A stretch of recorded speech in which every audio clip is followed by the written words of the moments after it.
Welcome to Allegedly Does Not Replicate, a podcast by the Institute for Replication, where we put research to the test again. In this episode, we'll talk about a recent controversy regarding p-hacking in job market papers. Hello, everyone. Welcome back to the podcast. Once again, I'm here with our chair, Abel Brodeur, to get a second stab at our conversation that ran a bit long last time. So I think that's a good indication of what we're doing. Hopefully it stays as fun as last time. And I'm sure with the guests that are to come, it's going to be a very interesting conversation. Hi, Abel. How are you doing today? Good, yourself? Pretty good, pretty good. So tell us a bit about what you said a few moments ago. I would like the audience to... Sounds great. Music is great to start a podcast. We're getting somewhere. Well done. You're like the production design team and by yourself. And this is you know what? Well done. Who knew a PhD in economics could do something like that? I thought we were only good to cluster the standard errors at the right level. Yeah, are we? Yeah. But this being said, if anyone wants to volunteer and help us with the pod, we all of course welcoming, and we would not say no. Not only that, but if someone has any comments that would help us achieve a better product, please let us know. We're all rookies at this. So if you have any comments or tools that you might suggest, editing tools or anything, they're more than welcome. Yeah, and I think people are going to be really happy. We've got a couple of guests for the coming weeks coming. Anna Druber is going to join the podcast, Alex Marcochi, and many others. So it should be fun. But for the moment being, I think this episode is going to be just the two of us to get things started for a second week.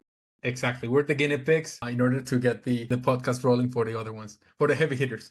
Exactly. So, Abel, tell us a bit what we're doing today. I think we stumbled, well, not stumbled, you're an author, but one of your papers got a bit of attention lately. So why don't you tell us a bit about what it is and why is it making so much of an impression out there? Yeah, I'm always a bit surprised. I'm not on social media, but obviously the Institute for Replication is on social media. And it's been 3 weeks in a row that I think we're trending, whatever that means. And last week was about a new discussion paper that I co-wrote with two amazing co-authors. And we're going to be talking a bit about this paper. It's called Job Market Stars. And hopefully we can also address some of the comments that we received, some of the reactions. It's been seen hundreds of thousands of times on social media. So the feedback was amazing. So thanks for everyone for providing comments and so on. But also, I think, we talked about this a bit last week or 2 weeks ago when we were in Rotterdam. I think this led us sort of to having a different type of discussion around these things. And what I mean about this is you just finish your PhD. I finished mine a long time ago. I'm getting really old. But the basic idea or the concept of the paper was to look at whether PhD in economics are doing specification searching, or do they drop chapters of their thesis if they don't find an effect? So if they evaluate a policy and they see, well, nothing is significant, what do I do? Do I switch another idea, or do I try to p-act? And the idea of the paper sort of started because when I was doing my master thesis a long time ago, like back in 2010, I couldn't find an effect for my master thesis. And I was looking at the effect of smoking bans on smoking prevalence in the US using CDC's data. So the behavioral risk factor surveillance system for those of you in public health. And I was literally looking at, counties implement smoking bans in public places. San Luis Obispo was the first county in California in the US actually to implement a full 100% smoking ban in public places. And I really wanted to look at, what is the effect of these policies on smoking prevalence. And I ran 1,000 specifications. I just kept running regressions and just pumping them out. D1. Yeah. And there was never an effect, except a few specifications. And I remember that my first draft were, included only those specifications and basically trying to find, a way to present that smoking bans actually decrease smoking prevalence. And I just wanted to do it first because I had no ethics. I had no idea what research ethics even meant. I thought that finding an effect was the thing that I was supposed to do. I was naive and stupid, still am, but slightly less maybe. But also there were so many papers out there in public health that found an effect. and large effects, like 5 percentage points, 6, 7 sometimes. And I was like, how can this be? Smoking prevalence is like 20% now. Everybody already quit smoking. How can they find huge effects like this? And I find zero. And I just piagged the thing to the bone. And at one point, I remember like thinking, this is stupid. What am I doing? I don't know if I was talking to my advisors or I was talking to another PhD student, and it was just like, well, if you find no effect, just write a no effect paper. And I was like, oh, I can do that? I've never read one. Let me do this. And I don't know if you have any like similar experience like during your PhD or scrapping ideas or conversations like this. And I think we're going to cover this over the next few weeks with guests. But I think there's just this norm, or, you know, what is being said like corridors, or, you know, with mentors or other PhD students, that you've got to find like something punchy and find an effect or something. For sure, especially for your job market paper. I'm recently off the market, so I can definitely relate. Your job market paper is like your baby, and you spend so much time working on it, and so much effort goes into it. And just to find null effects sometimes is just heartbreaking. So of course, I get that there's some sort of p-hacking or specification of searching going on. And sometimes the worst part is that it's not even intentional, right? Not intentional in the sense that you're not doing it, but you're not consciously doing it. It's just part of a subconscious approach to doing research, as you said. Sometimes we're primed to think that research is finding an effect, or research is showing the effect of X. And that's definitely the wrong way to look at it. But since we're not exposed to that many papers that show null effects, or that the papers that stick to pre-analysis plans and find a null effect, I think that's something natural, almost natural, that happens within our profession. And it's sad, but it's also kind of revealing in a sense. It's difficult because in other sciences, I think there's a lot of focus and techniques that go around identifying publication bias, right? And in economics is the effort is not as big, and I don't want to minimize what you do, because you're spearheading this effort. And I really believe it's super important, like reveal preference. That's why I'm on in the institute, right? But I think there's a lot of convincing that has to be done around these issues. So I think that's why the paper is so good. By the way, I'm kind of a bit disappointed that there's no Star Wars reference in the name. What happened there? So two things happened there. So first of all, I'm going to push back a bit on, you know, there's not that much going on in economics about like specification searching and all these things. I remember like starting working on the paper you're referencing now, Star Wars. This was back in like 2011. And just to give like a reference to people, the expression p-hacking did not exist back then. So we were calling this naively and stupidly with my co-authors in the paper called Star Wars, The Empiric Stories Back, inflation of test statistics. And you can see like the economists really trying to push the word inflation. But you know, there were people still working on these topics in economics, political science. It was crazy rare. But you had people like Tom Stanley, Chris Dikouriagos, that had been doing this for years and years. And I remember talking to Tom at one point, and he said there was in economics, at least a before and after we released this paper, Star Wars, because on blogs all of a sudden everybody was starting talking about it. In psychology, at the same time, you've got the team of Data Colada that, you know, coined the term p-hacking and releasing tons of papers. You've got like this huge replication crisis. So things have changed quite a bit, you know, since 2011. And, you know, the other thing I want to say before I move to the comment you've made that we're not making a reference to Star Wars in the new discussion paper, Job Market Stars. The only thing I want to say before moving to that is, you know, when we wrote like Star Wars: The Empire Strikes Back, like the pushback by editors was pretty strong. Like with my co-authors, and they're amazing and they should get all the credit. So Janos Zilberberg, Marc Sagnier, and Matthias Le. I mean, you know, Janos and Mark were older than me. Janos was starting a postdoc. Mark was finishing his PhD. So we're all in the same office, and really these two were like mentors for me more than like any advisors I ever had. I remember we like sort of wrote this piece really fast in 2011 and sent it to like top journals. And once in a while, I remember like for years, we were going back over like these cover letters that we received, like these desk rejections, right? And like one of them was basically, from Journal of Political Economy back then, like, yeah, this is an interesting like coffee table conversation that you have. Like, hey, there's this new Q paper that finds that, people piak, etc. QG desk rejected because, it's QG. So usually it's done like within 2 hours or whatever. That's rejected, but with amazing comments. No comments. But like the AER was to me like the most shocking. And like I have like the cover letter I found it just before we started this. So for those of you that are on YouTube, you're going to be able to see it, but I'll just read it for those of you who are listening on Spotify, your favorite platform, or any other. But basically, we submitted the paper, and the rejection goes like, the paper contains many interesting facts and the analysis is certainly well executed. However, I do not want to open the door for submissions that focus on journals and the review process. Like, mind you, this is back in 2012, and I'm not going to see who was the editor who made this decision, but this is a long time ago.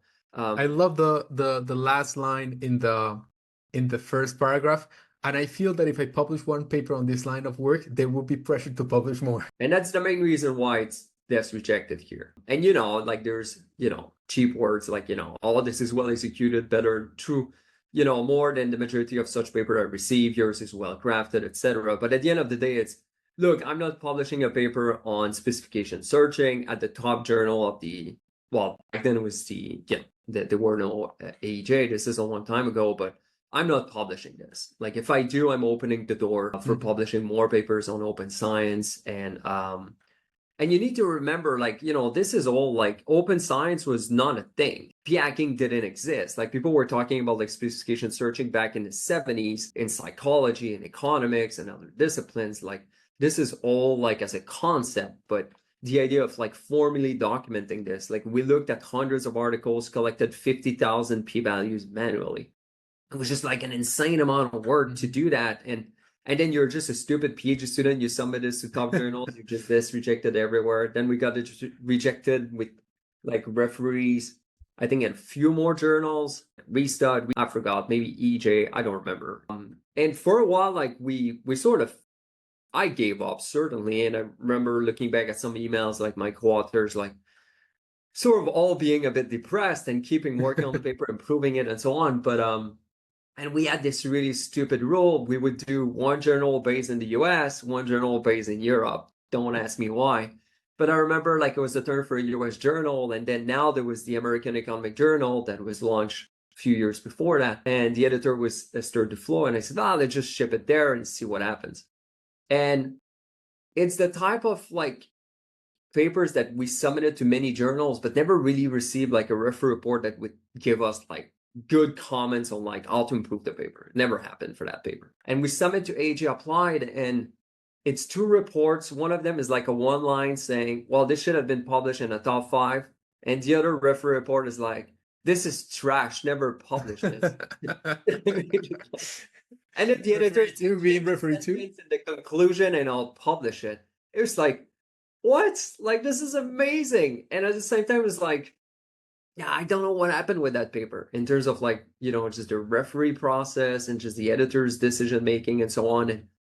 And anyway, like, I'm certainly not complaining. Like it was great to publish in that on. But it was an interesting ride. For sure. I feel like it's such a not only a big issue, but also a problem that our current publication system is not equipped to deal with. Because if you think about it, nowadays, what happens is that you send a paper to referees. Well, an editor sends a paper to referees, and they don't have access to the code or to any data work, right? So even if they are suspicious about specification, doing specification searching or p-hacking it, they have no way to actually test it, right? So I feel well, they can suggest things, right? They don't control the implementation of the robustness checks, but they can, in theory, say, do this. For sure. But they don't have a clear sense of what's going behind the scenes, right? So they could suggest robustness checks, but of course, if robustness checks are being done by the person who is doing specification searching or p-hacking it, chances are that they're gonna massage the robustness checks as well, right? As I said, either consciously or unconsciously. So it's hard. But let me touch on this because you've said a couple of times already, consciously, unconsciously. Yes. I think in political science, in sociology, demography, public health, economics, I'm not going to include medical health and psychology. I think they collect new data is a bit different. But I would say in the discipline I just mentioned, for the most part, is secondary data. I deeply believe that most of the p-hacking happening is unconscious. For sure. I can agree with that 100%. And my rationale for that is these are large-scale projects often that go, like, when you start a project to the point where it's published can be 5 years, 7 years, can be a long time. It's really time consuming to like clean the data, process it, and then you have research assistant working, and like, not all papers are big projects like this, but sometimes you have projects like this that are quite large with collaborators, and there's so many iterations of like, oh, can you try this, let's try that, and so on, and then you forgot you've done this. And I think there's a lot of small incremental like p-hacking happening over a very long period of time, and you're sort of not realizing this. And certainly have projects now when my co-authors like say, hey, let's try this. Now I'm like, I don't know here, what are we trying to do? Are we fishing and so on? But years ago, it never have like crossed my mind. And I think you just do it without thinking. You're just trying different things and saying, okay, so we find this with that, the mechanism finds something else. Can we try something else? Maybe it's a different outcome we should try. And you're not fully reporting everything you do. So I think a lot of it is a bit unconscious. People are not even realizing what they're doing.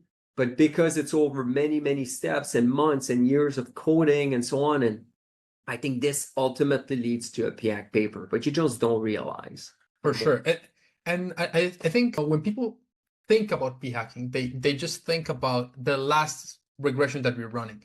And as you said, oftentimes that's not the case. Oftentimes it happens in the cleaning process. It happens in the recoding of variables, stuff like that, that it becomes subconscious, and it becomes a series of decisions that leads towards that result. And I think it is especially difficult or especially prevalent in high stakes scenarios like a job market paper, right? With your job market paper is basically a showcase of what you can do, and it's basically gonna be deciding where you're gonna be living, working for at least the foreseeable future, right? In economics, yes. Let's just clarify that, for Yes. people who are not economists listen to the pod, thank you for being here. I think, the best way to explain it is you have multiple chapters in a thesis, but the most effort is put into one, and that's going to be the one that you're going to be presenting. And you're going to be invited to different campuses if you're lucky. You're going to be presenting your job market paper. You're going to meet people, talk about this. The same during the interview. Most of the interviews talking about that paper. So it's really like, is the most important piece of work you do during your career by a mile. Yes, for sure. And the problem is that oftentimes you're just working on it on a very tight schedule. So even if you find a null effect or something like that, you don't have enough time to rework, to recollect data, to reanalyze it. It's just a one-shot game, basically, at your job market paper. You have an idea, you think it's going to pan out, and you do a bunch of work just trying to see it through. And sometimes in the middle of that process, you face a decision like the very high risk, high reward decision of trying to pursue an idea that perhaps is not going to be there. But you invest so much time into it that at the end of the day, the unconscious pressure of getting something is there. So I can definitely see why this happens, And at the end of the day, it's so sad, as someone said on Twitter, that a bunch of career outcomes are going to be decided by whether or not this one piece of work is going to pan out. And of course, now when you understand all that context, you understand why people p-hack the hell out of it, right? Yeah, the p-hack or they scrap projects where they don't find an effect if they have the time, as you mentioned, sometimes you're time constrained. Or you talk to your advisors and there's many different projects maybe you want to start, and some of them look more risky not in terms of like, are you going to be able to finish it or whatever, but risky in terms of, oh, this could lead to a null. What do we do then? or different things like this, or spinning. Like I've seen job market papers and talking to people, like the job market paper used to be the effect of this on that, and it ended up being, no, it's the effect of this, that this didn't change on, instead of that was on that specific subgroup of the population, age this, who lives in that specific place, and there was a huge effect for these people. And you could say, well, that's fine, that's fair, and maybe that's the most interesting group, but you're sort of missing the point that the vast majority of people you are necessarily, like, initially, let's say, interested in, there's no effect. So it becomes a paper about, like, there's huge effect of this, that's a conclusion, instead of, well, for most people there's no effect, but if you look at this specific group, there's actually a big effect. So there's, when people think of p-hacking, specification searching, scrapping projects, and so on, I think these terms are used interchangeably, and that's not necessarily a good thing. And clearly, like, on social media, we should have done a better job of, like, explaining in the paper, when we say, like, p-hacking, we also mean many different things, scrapping projects, but also, like, doing sub-sample analysis until you actually find an effect, and that becomes your main, group. Like, there's many different ways that you can spin this. So here, I guess, what people should keep in mind is when we talk about specification searching, we combine, like, all these things together, and you cannot really disentangle actually, like, how do people actually do that. So that's the first thing. The second thing, which I thought, like, people really jumped on social media, and I really liked it, was, well, is it that people do specification searching, or is it that there's recruitment bias? And if you read the paper, you see that I personally believe, with, my two co-authors, Lemis Katan and Marco Musici, I think, to me at least, there's clearly recruitment bias. Universities are interested in hiring someone who finds an effect. Many reasons why you might want to do that. You might think this person is a researcher who's going to be more likely to publish, because journals are more likely to publish papers that find an effect. So you want to hire someone who's going to publish well, might be able to publish well also in the future. So you might think, or might not even think about that, but maybe it's unconscious again, but maybe you're thinking, well, this person finds an effect here, might be able to find, again, an effect later on in other projects. There's many different things that goes into this. But one thing that needs to be mentioned, and I think that's one of the things that maybe we should have accentuated more or highlighted more on social media, is there's clearly researchers doing p-hacking, and that's happening. Or they're scrapping projects, or they're doing whatever you want to call it, specification searching, whatever.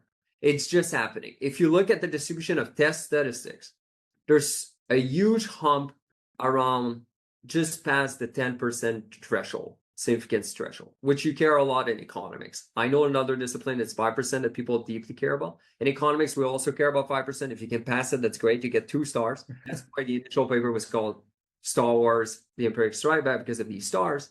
Now, this paper is called Job Market Stars, so we kept the stars. But actually, we got a referee who didn't get the reference to the stars. And so now we needed to add an introduction, like stars, denote statistical significance and so on. So we stayed clear of, like, the old Star Wars thing, but we kept the star thing, job market stars. And I think a lot of people were like, well, not all these job market candidates are stars.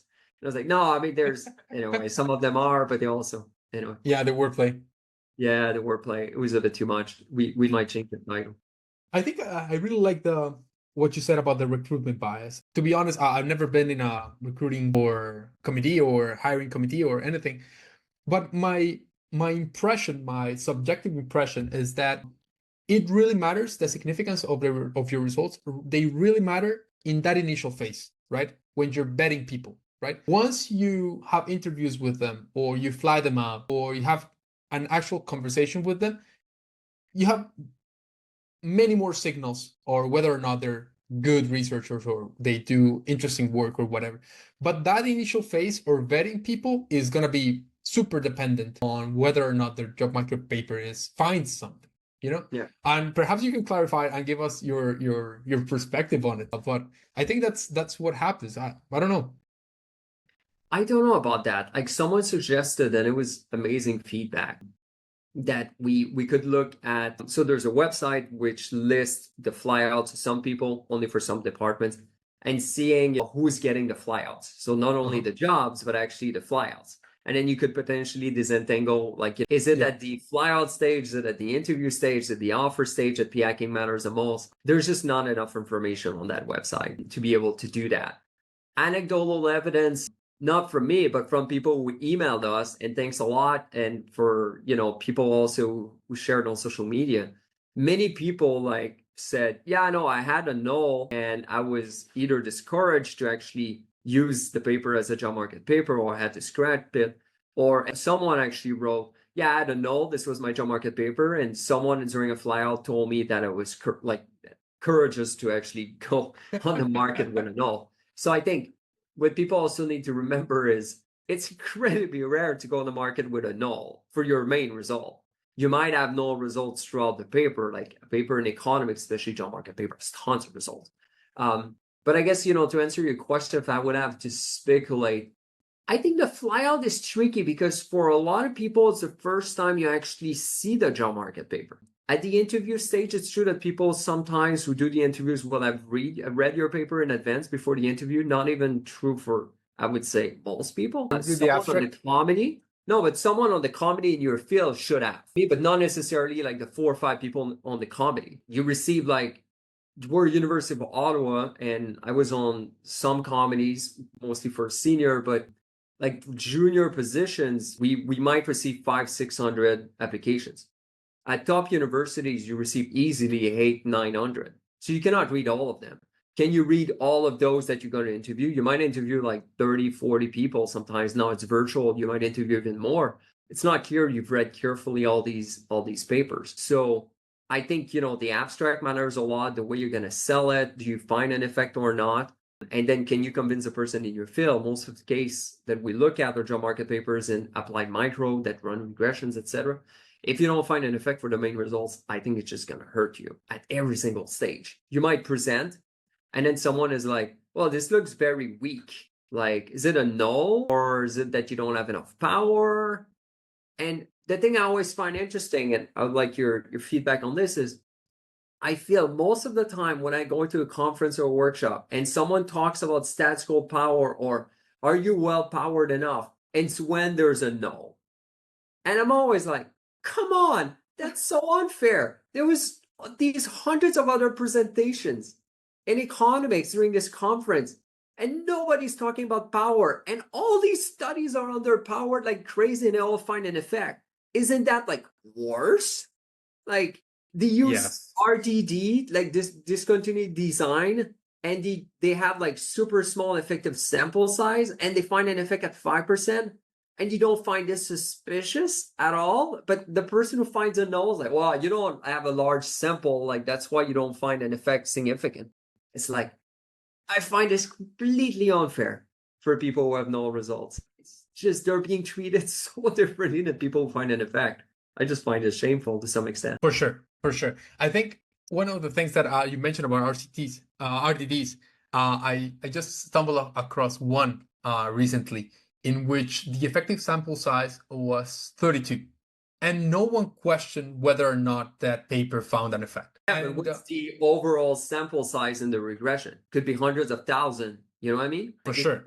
So just to clarify for people, like when we say regression discontinuity design or regression discontinuity, RD, so usually this is a method that became really popular in political science. And the reason it became really popular is what you want to do is to look at things that happen at the discontinuity. So there might be like people are eligible if they pass a specific threshold. So you're going to be comparing people on both sides of the threshold of the discontinuity. And in politics, a great discontinuity is whether you win an election or not. So for people in the US, like we care about swing states, and you could run a regression only with swing states and say, well, it's kind of random who's going to win that state or not. So you get, let's say, a governor who's a Democrat versus a Republican just because of a few, hundred of votes or thousands of votes. It's almost random. So you're going to scrap basically all the observations that you have for states where it's clear blue or red states, and you're going to keep only those words like, it's a small margin of victory.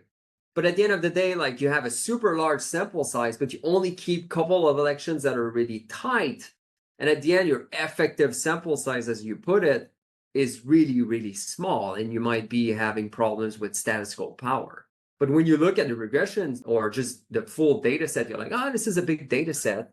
And maybe they have actually a lot of regressions, but actually how much of these observations are actually truly helping you in terms of identification, in terms of having variation, might be very, very small. Yes. And one thing that you mentioned about statistical power in nulls is that people like to jump at it a lot, but for other papers, you never see calculations of power. And one common theme across a bunch of papers that we replicate in especially in top fives, is the low power. I think it's not uncommon to see papers with below 20% power, below 15, even below 10. And no one never questions whether or not is sufficiently and is enough. It's a bit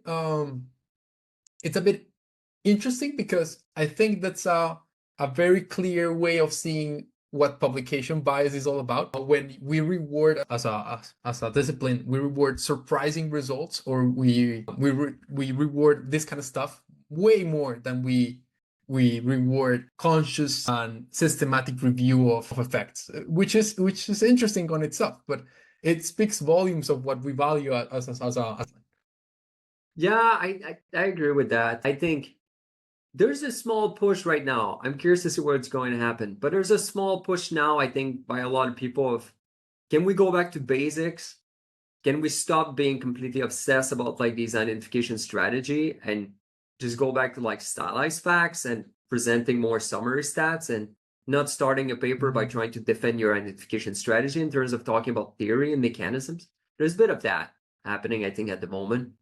But I think in general, like we've moved in social sciences to, to some extent, I would say, especially in economics and now more and more in political science, we moved to a world where credibility, like of your identification of your method, matters tremendously. And one of the things you mentioned, which I really like, is who's talking about statistical power?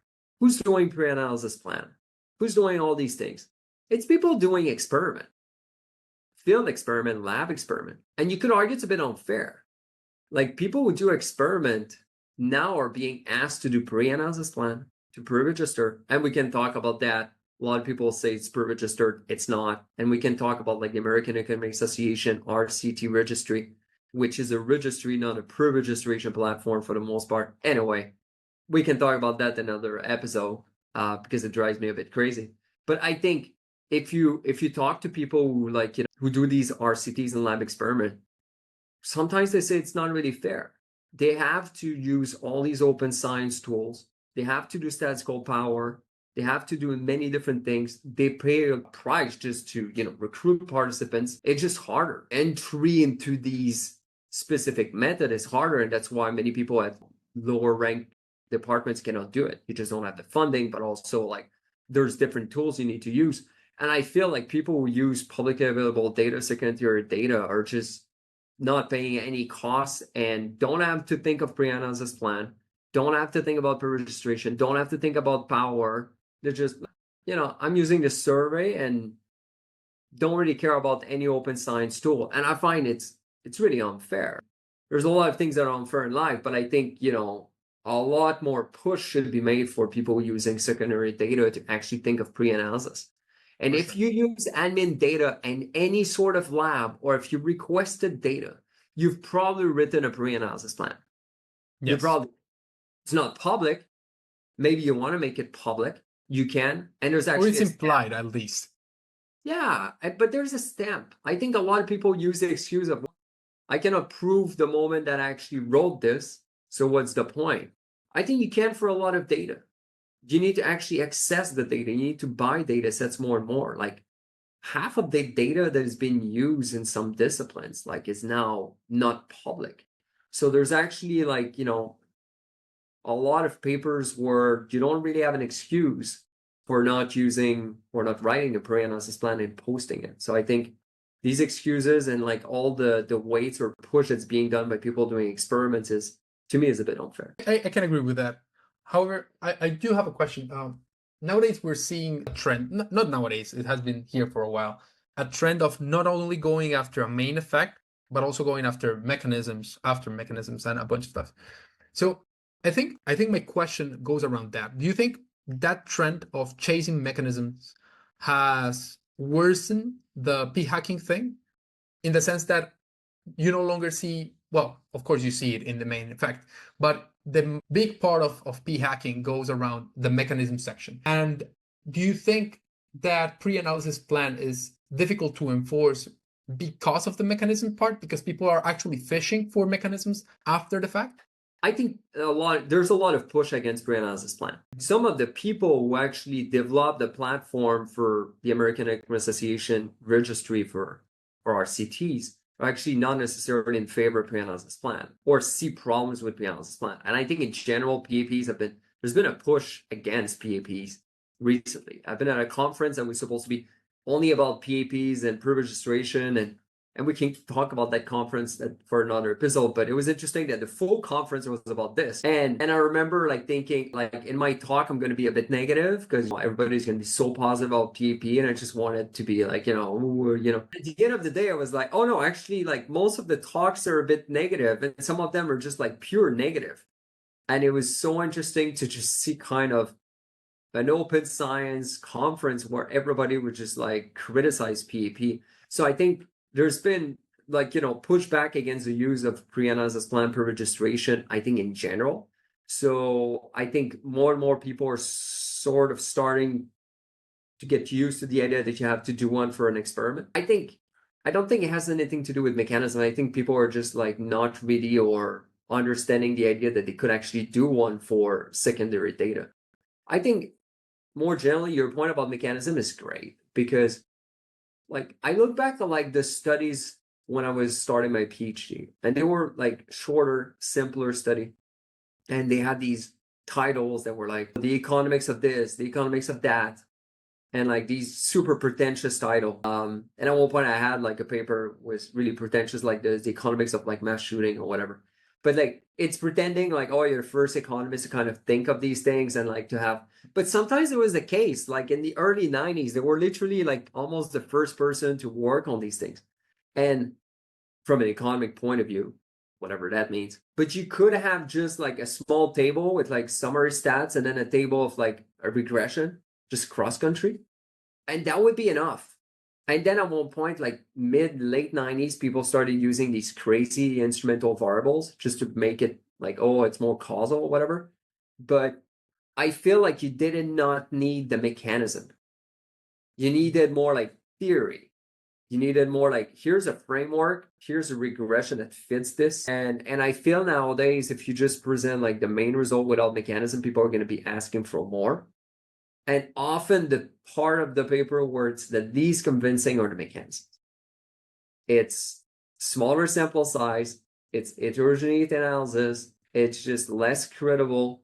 And I've had tons of authors and people I would talk to, it would tell me, we have a strong credible identification strategy for the first part of the paper. It's really like, it's useless. There's no external validity, but it's super well like, yeah, people are going to be impressed and think it's causal. And then the second part of the paper is where like things matter. And we talk about like big outcomes and there's tons of external validity, but it's garbage.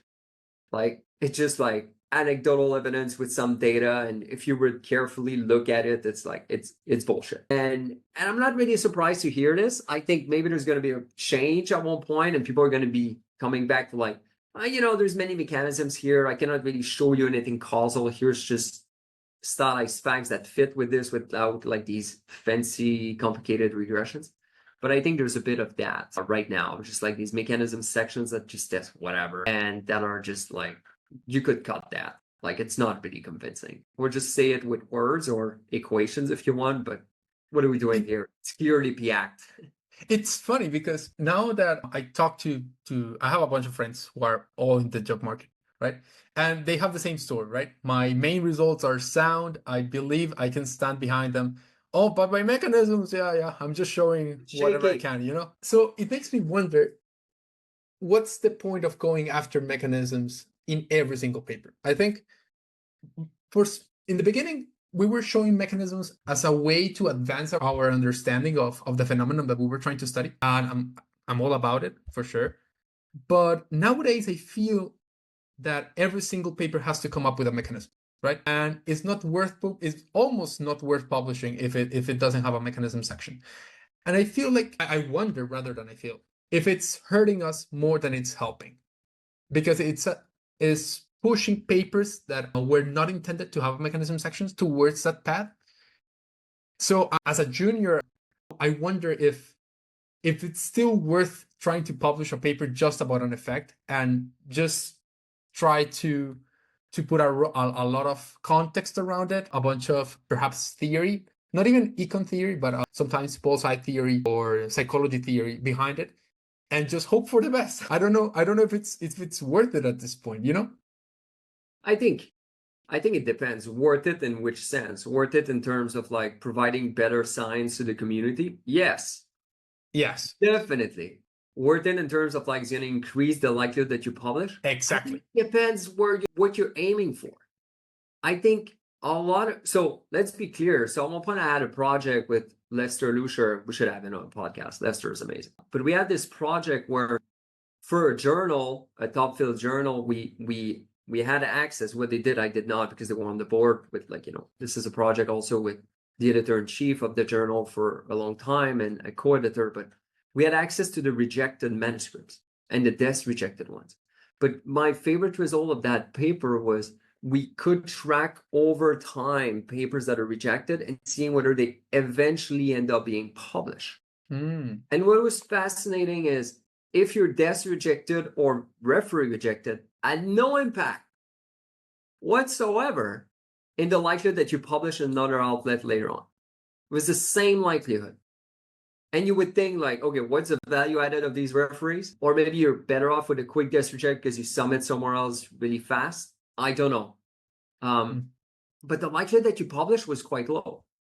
There's a cemetery of dead papers that are never going to get published. And if your paper is desk rejected, or rejected with referees at a journal, like this was the Journal of Human Resources, like a top field, if you're rejected there within 5 years, if it's not published elsewhere, it's sort of plateaued the likelihood that you would publish. It's basically it's not happening. There were tons of job market papers there that are never published. Tons. And many times, and I coded many of them, manually, the test statistics, so I had to read them. Many times they're doing too much. And it reads as a job market paper, doesn't read as a scientific article. It's trying to show off skills. And I feel like often if you don't want to publish in a top 5, a top journal, the same for political science, top 4, or the same for demography, etc., or criminology, I feel you're better off sometimes with a short, tight paper that gets to the point, that doesn't do too much. You're better off at lower ranked journals like Top Field. You're better off because as a referee, sometimes maybe what you're looking for are problems and things to shoot down. And you're trying to reject the paper. A lot of referees, the way they're thinking is they're going through the paper and taking notes and trying to find problems. And you could say, well, that's not what a referee should do. I'm not judging whether it's what a referee should do or not. I'm just saying many referees are doing this. So you end up with a paper that is trying mechanisms, trying many different things. And it's kind of this beast with multiple heads, and it's just too complicated. Just stick to the point, make it tight, and just don't overstate what you find.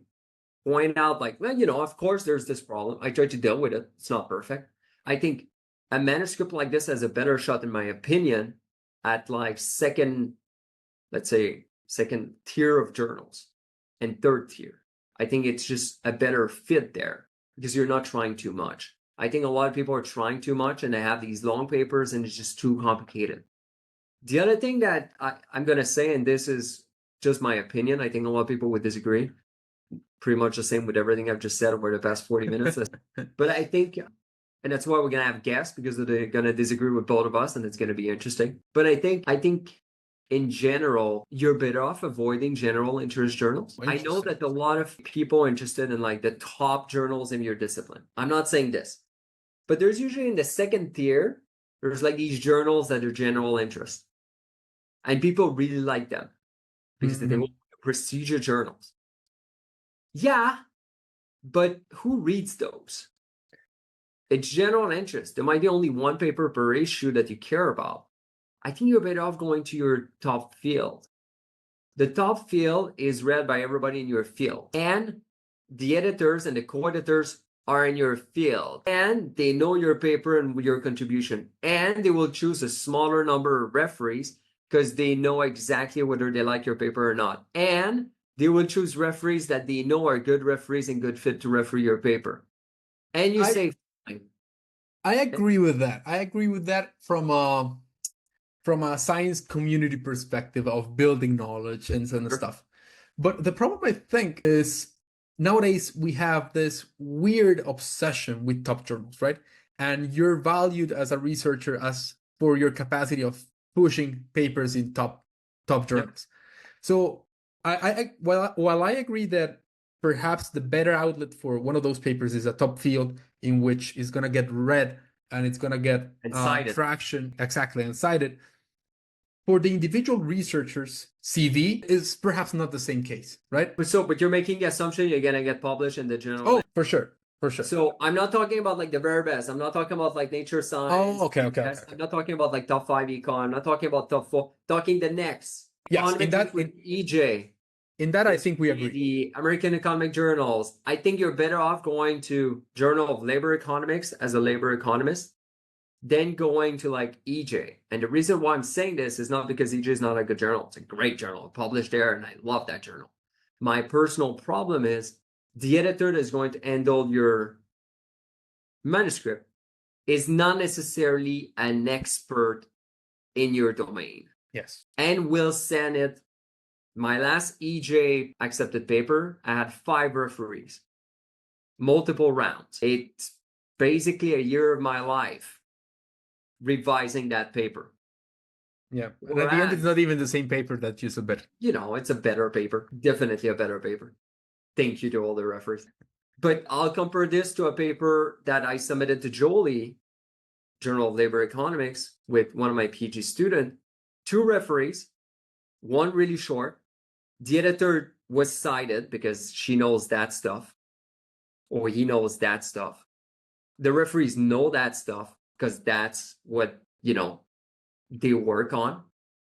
Super fast, and published. The revision was super easy because the editor didn't say like do everything, because there's 5 referees. They all go in different direction. You have no idea about this literature like precisely. So instead of saying do everything, the editor said do this. I care about that point.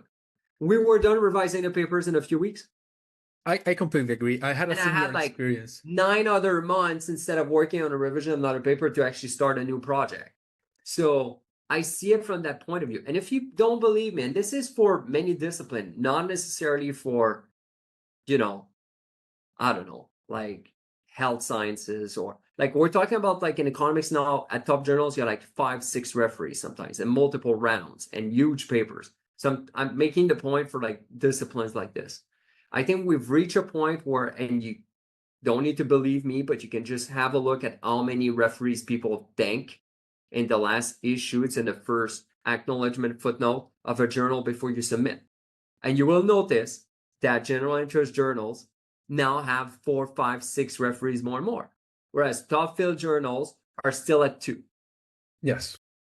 And 2 is great. 2 is efficient.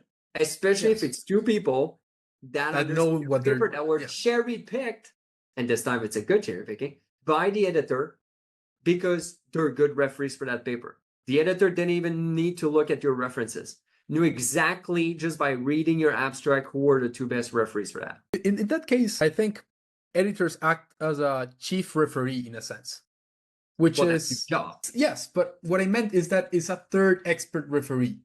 You know yes, what I mean? Yes. Which is if you're on the board of a top field journal, you will be assigned only papers within that field that are in your sub field. Exactly. So they don't have, so they can form their own opinion. Exactly. Yes. It's great unless you have like a beef with that person and you're screwed. And the same with referees, and it happens. And I have referees that I know that just don't like my work, and no matter what I write or what I do, they're gonna recommend reject. I know that, and it happens, and it's a small world, right? Like some people are listening to this and are not in academia. Academia is a small world. And if especially in your subfield, yes, within your subfield. Like, it's interesting. Now we have more and more psychologists doing replications and reproductions for I4R, which is amazing. And we've got a long list of papers from NHP Nature you'll be able to choose from. The same from Psychological Science. So if you're interested, shoot us an email. But it's interesting that I4R has a conflict of interest policy, and economists and political scientists never cared. I never received an email saying, hey, what's your policy, by the way? Because there's more distance, I feel. Even within a subfield, there's more distance. In psychology, often I would receive an email back saying, oh, I chose that paper, but I just read your instruction and your conflict of interest policy. I have a conflict of interest.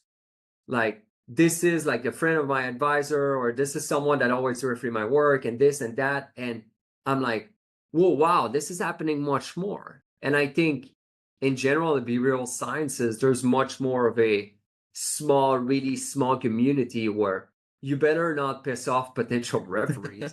I hope, like, when you invite them for a seminar, it's like good bottle of wines and things like this, because these small, really small, like, networks are actually, I think, very dangerous, because it can lead to like tons of problems and really bad literatures. But anyway. Agree. So, Abel, I think we're at the deadline, because if not, the podcast is going to go forever. I want to thank everyone for listening. I want to thank you especially. Anything that you want to say before we go? Yeah, so we have great lineups coming up. We're going to have games really soon at Oxford University. So Derek is the organizer from I4R, is going to go in person there, and he's going to give us a recap next week. So this should be great. But we've got, like, Dan Miguel is going to be on the podcast talking about, like, one of the first Pianazist plan that was done in development economics. Anna Druber is going to join the podcast to talk to us about, like, one of the first large-scale replication projects being done. We've got many other guests coming, so stay tuned. It's going to be fun, definitely. Yes, for sure. And if you have any questions or topics you want us to address, just shoot us an email. We're more than happy to talk about. Oh, for sure.